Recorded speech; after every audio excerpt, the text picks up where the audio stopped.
What is going on, guys? Welcome back to the channel. My name is Tony, and today I think this is one of the biggest things that people kind of overlook, especially when it comes to after you lift. So if you have more than a 2.5 or more, and you're going to want this part, but on the JLs, you're not really going to hear it a lot because the front drive shaft doesn't move. Yes, I am talking about the front drive shaft.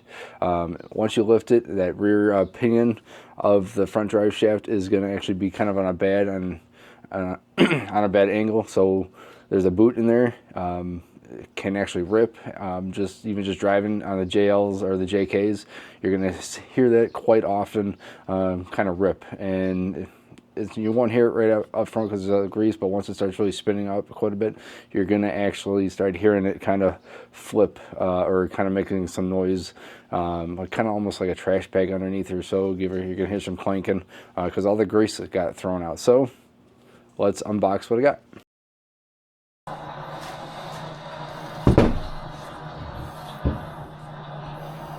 Pretty quickly we started seeing signs.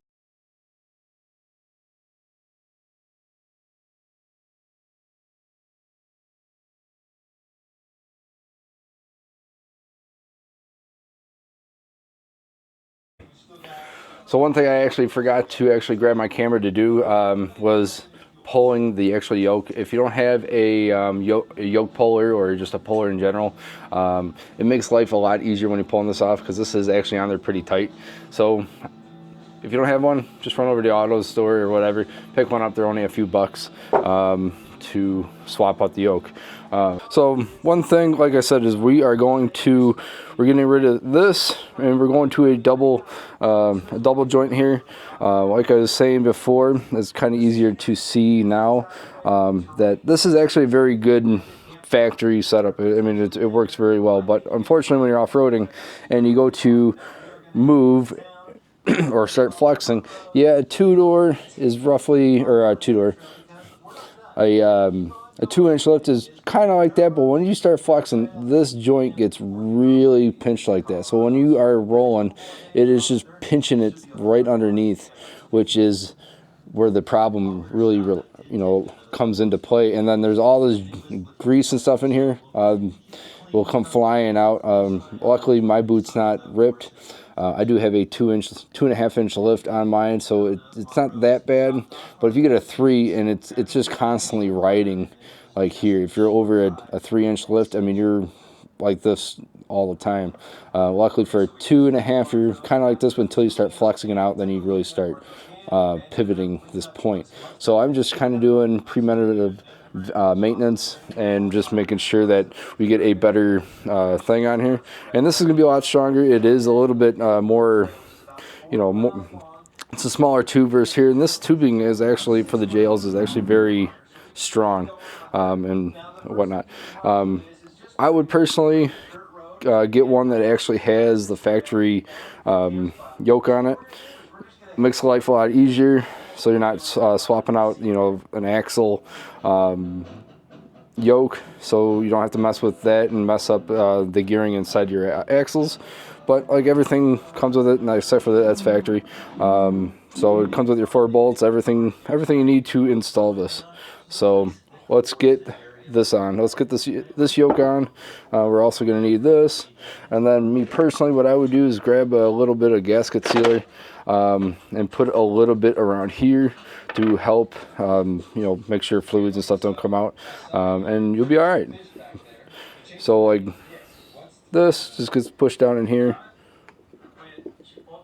like so, just kind of fits in with the grooves. I'll do it when I have both hands. Oop. And we'll get that on and get it torqued down.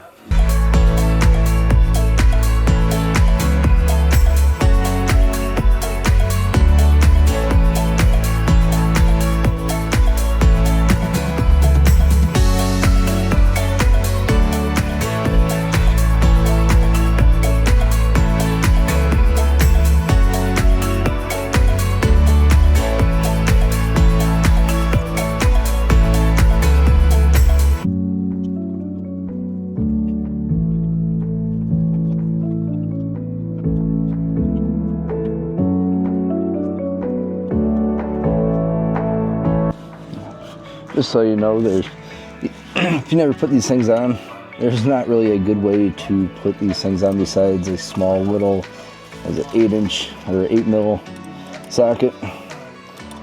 And yeah, take your time, you'll be all right.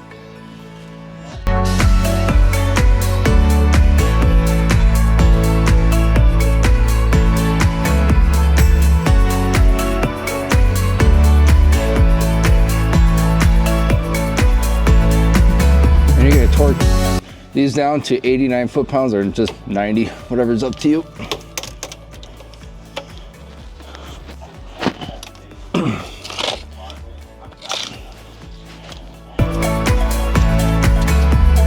Awesome.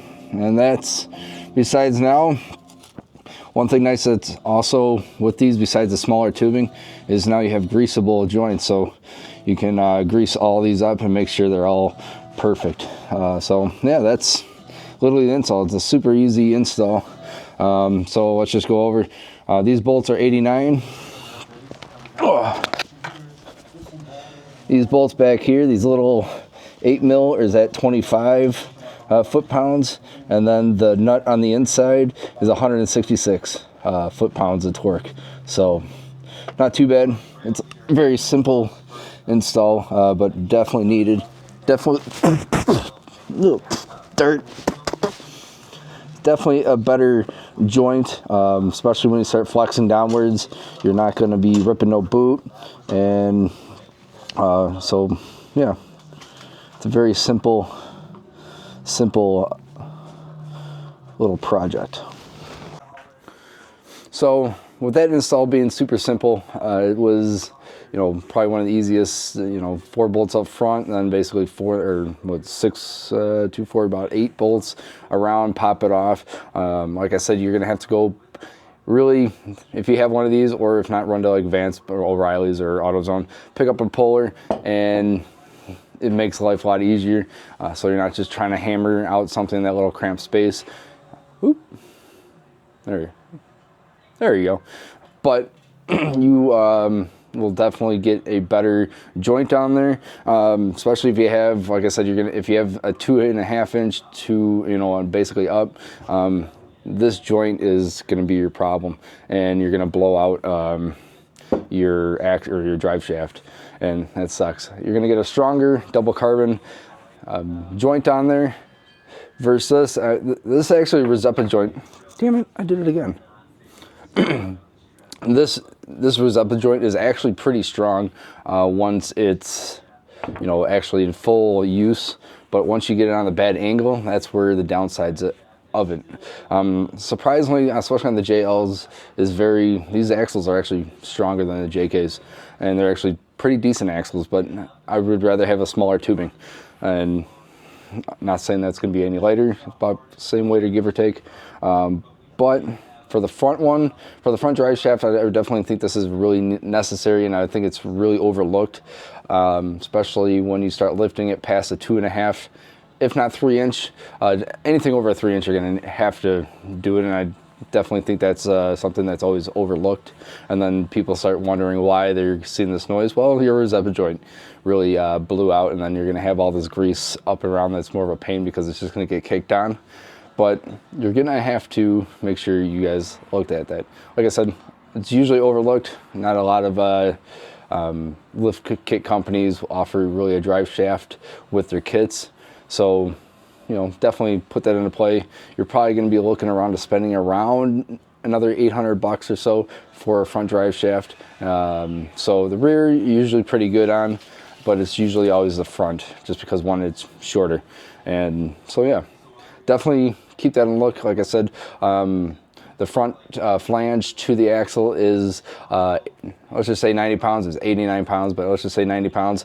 The bolts that go onto the yoke is about 25 pounds, or 25 pounds And then the actual nut to hold on to the transfer case to the yoke is about 166. So just make sure you guys just torque those down and you'll be all right.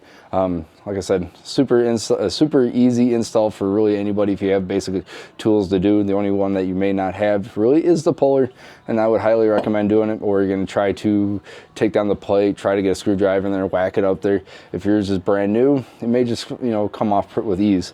But now you can either just keep this as a backup drive shaft or toss it in the trash can. I may just keep it just for a backup for now.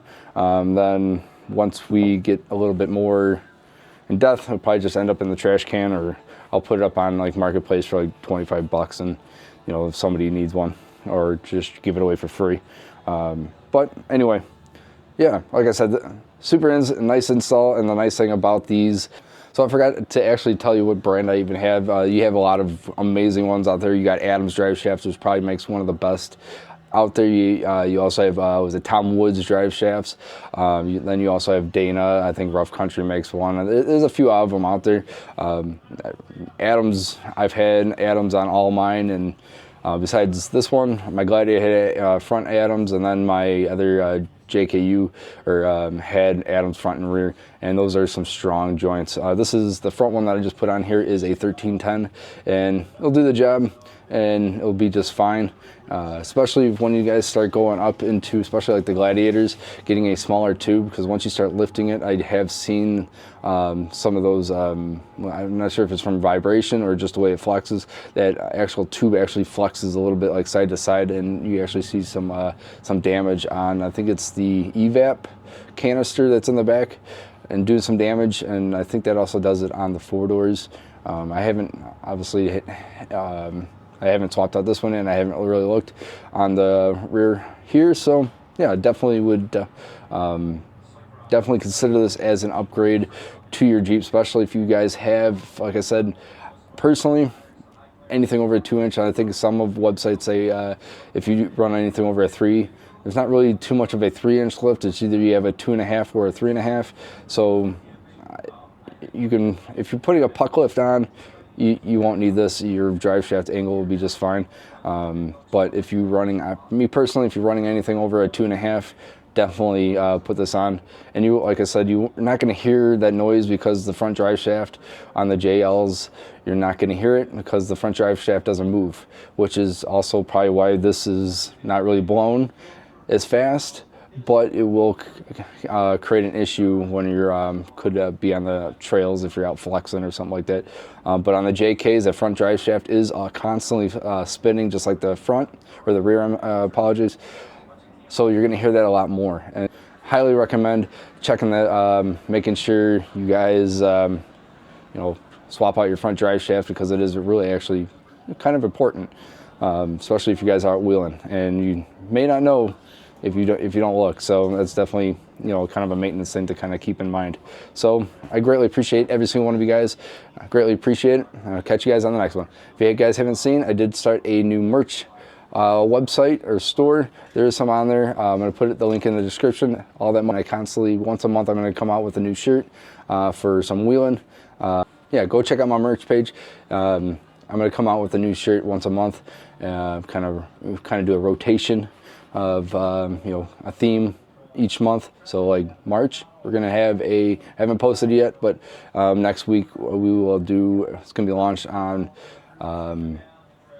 St. Patty's Day. So we're gonna have a St. Patty's Day Jeep shirt. So I greatly appreciate you guys for always supporting me. I greatly appreciate it. I'll catch you guys on the next one. Peace out.